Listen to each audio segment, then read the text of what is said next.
Our organisation is called Empath Action CIC.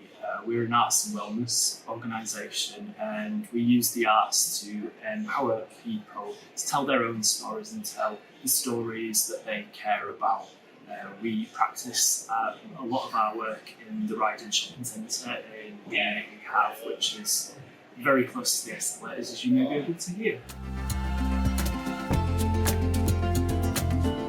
So we've got a few projects that are ongoing at the minute and a few projects that are just kicking off. One of our projects that we've been working on with Nova, with Wakefield, is our Man in the Moon project, which takes a group of LGBTQ plus young adults and allies and helps them express themselves with the aim of creating a theatre show at the end of it, and that theatre show will be on in February.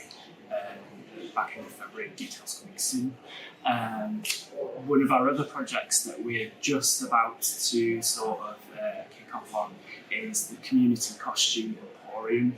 We had gathered a lot of costumes over the past year or so of being in business, and we thought, well, we shouldn't just be sitting on them, they should be being used by other people. So we thought, why don't we make that a thing? So we are really lucky to be given a grant by the National Lottery to open the Community Costume Emporium up in Camp for a small fee to take costumes away and do their own theatre. So that's really lovely.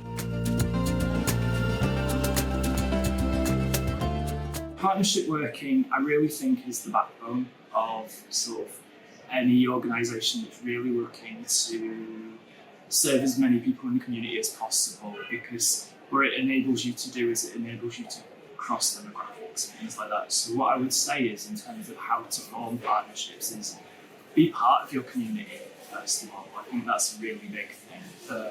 Go out and go to other groups, meet other people and get talking to them. It's a really valuable exercise because you learn about other people, you learn about what they're doing. So, for example, with our house, I met Louis at our house just before Christmas a little bit, but I'd seen him on social media.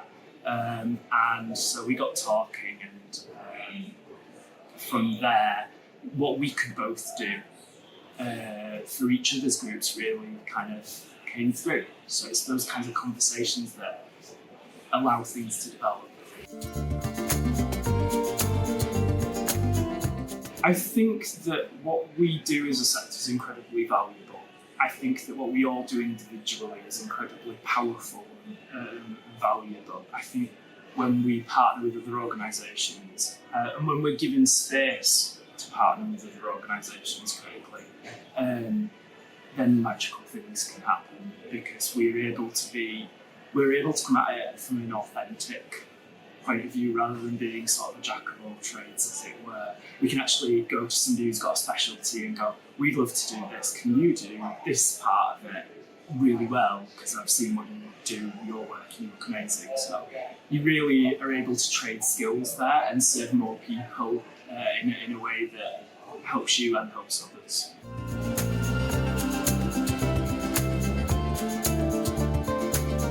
So when they're a bit more niche, it's oddly a bit easier to get them out there, because there's a community out there that are waiting to hear it, and they'll be very enthusiastic because they're a smaller group to sort of target.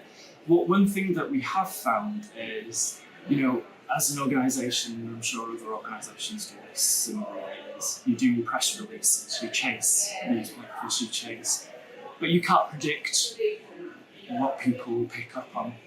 So really telling your story in an authentic way, and by that I just mean being really honest about what it is and what you're trying to do with it, can really help. And also, if you're having fun, I think it comes through to other people. And I know that not for everyone, there's going to be some services where the fun isn't necessarily up front. I do understand that. But if you're doing, I suppose another word might be passion. If your passion's there for it, if your desire to help is there for it, I think people really do. They meet that, they reflect that back at you. But also something that you said previously is those partnerships. Because the more people you have in your networks, the more people can, and the more people that you've got authentic relationships with, the more people that can magnify what you're doing and say, oh, we know this person who would love to do that, etc. And it builds just that story, really.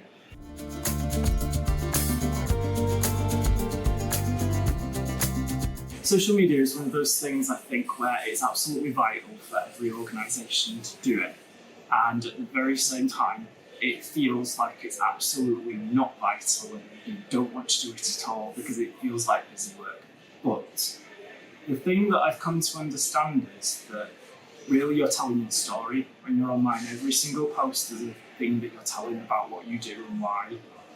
And your story does matter, and that's what we tell other people in our, through our work. We're telling them that they matter. So your story matters as well. And often you come from a place of, we get into this sector because we want to help, and maybe we've been helped by other people as well.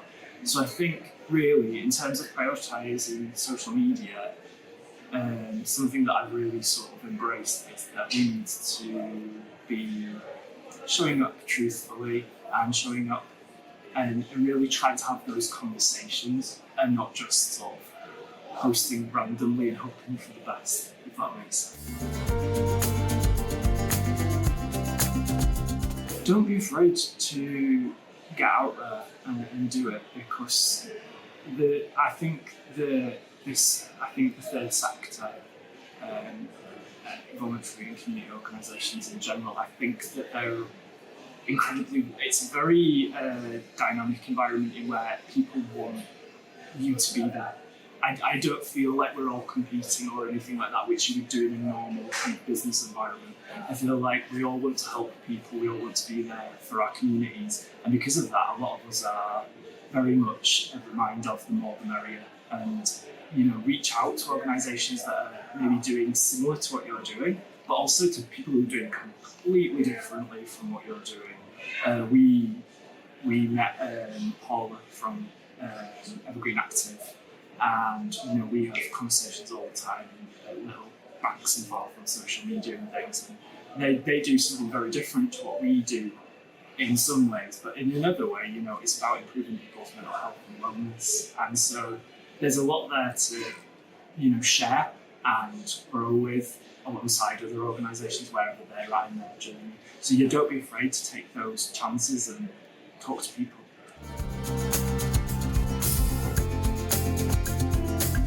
Please do just get in touch, because we love to hear from you. And the great thing sort of about what we do is it's really adaptable. So we often find that we can slot in alongside other people's work really nicely. So if there's any way we can support other people, I'd love to hear from you.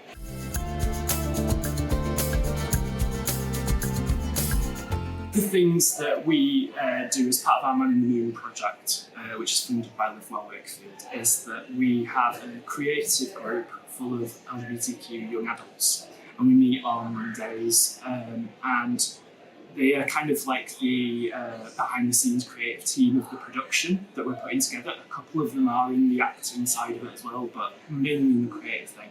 So we started looking at things like story structure so that they could build their own stories. We looked at other fun things. One of them that really spoke to me, one of the exercises, was we took some masks and we were just thinking about what it means to wear a mask. And one of our participants took the mask and just on their own started writing words that they associated with wearing a mask, how they show up in the world, and how they feel they have to show up in the world masked. And we turned that into an exercise where we wrote the negative things that we might feel on one side and the positives on another side. And this was such a powerful thing because it wasn't something that I'd planned in this session necessarily, but they took it and they made it something really meaningful, I think. And I don't think that would have come about if I'd have planned, I don't think it would have been anywhere near as impactful if I'd have planned it that way. Instead, it just became a beautiful moment, really.